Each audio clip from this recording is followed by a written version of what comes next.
They thought using my land as free parking was harmless right up until I legally sold every one of their vehicles at a public auction. What would you do if your neighbors treated your property like a public lot?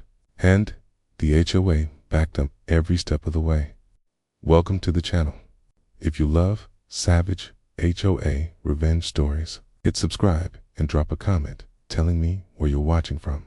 My name's Evan, and for the last 5 years, I've lived on a quiet 3-acre parcel at the edge of Pinebrook, Iowa, supposedly calm suburban development just outside city limits.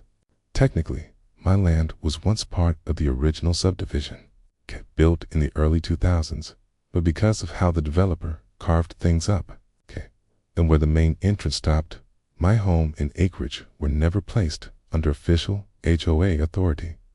It's one of those zoning oddities created during a rushed land deal about 15 years ago. And honestly, it had been a blessing, until recently. My house sits at the end of a long gravel drive, bordered by tall oaks and low wooden fencing. The back to acres are mostly open field, with a light, tree-lined flat, quiet and natural. I don't do much with it beyond the occasional barbecue or stargazing night. No kids, just my golden retriever, Buck. A few solar lights flicker along the gravel after sunset. No gnomes, no inflatable Santas, no bright colors to upset picky neighbors. Just a modest 2-story home with tan siding and a metal roof. Tucked into what used to be considered the buffer zone between the subdivision and the forest preserve. For years, that's all it was: peaceful, untouched, undisturbed.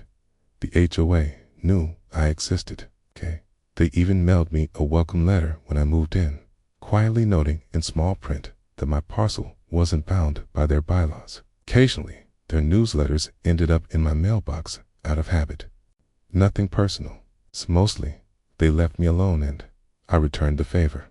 I'd wave to a few board members at the farmer's market or nod at familiar faces during walks through the main neighborhood loop.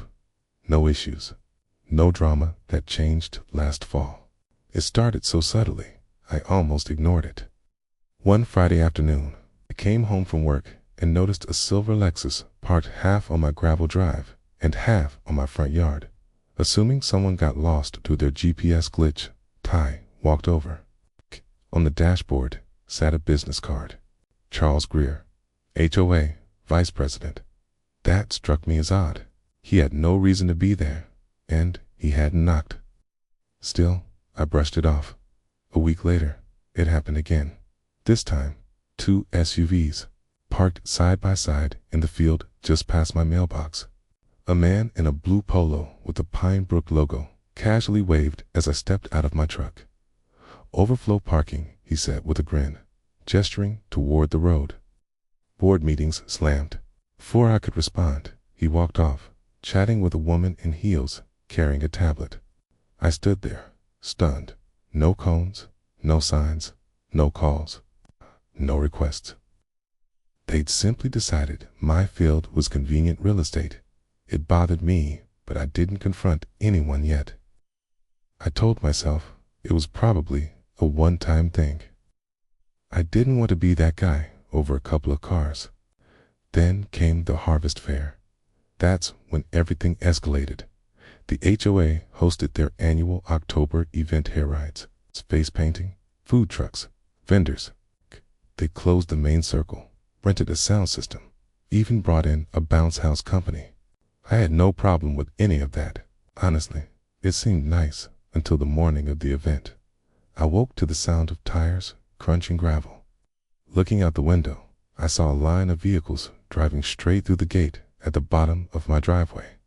Not one, not 3, a dozen SUVs, sedans, minivans lined up like a concert entrance, turned into my field, parking row by row in the dry grass. Headlights flashed as people in pastel cardigans and HOA polos directed traffic like wedding planners. I threw on a sweatshirt and stepped onto the porch. "Hey," I shouted. A woman with a clipboard smiled. "Oh, don't worry, sir. You're not in trouble.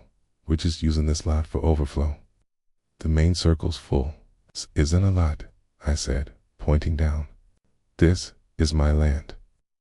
She hesitated, checked her clipboard, then tilted her head. You're Evan, right? 7,821 Ridge View. I nodded. She smiled again.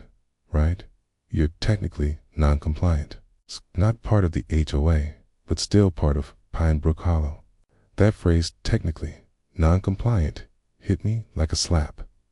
I never gave permission for anyone to park here. Her smile tightened. Well, the board voted to use it this once. We assumed you'd be okay with it.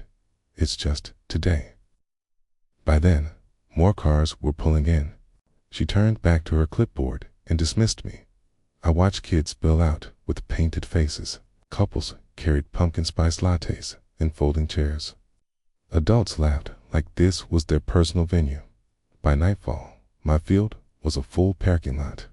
When it ended, I counted 39 tire tracks, 2 empty beer bottles, a toppled stone marker I'd had for years, torn grass where someone botched a 3-point turn. The next week, it happened again. Then again, baby shower, winter social, spring elections, yard sale. Every time my land became overflow parking, they never asked, never thanked me, never offered compensation. When I politely asked questions, I was brushed off. Temporary access. You're not technically under HOA protection. I put up a private property. No parking sign. Disappeared. I put up another. Gone. They'd grown used to the convenience. It's not allowed it for too long. What started as quiet nature had become a battlefield. I wasn't a neighbor anymore. Was their unofficial parking structure. And I was done staying quiet.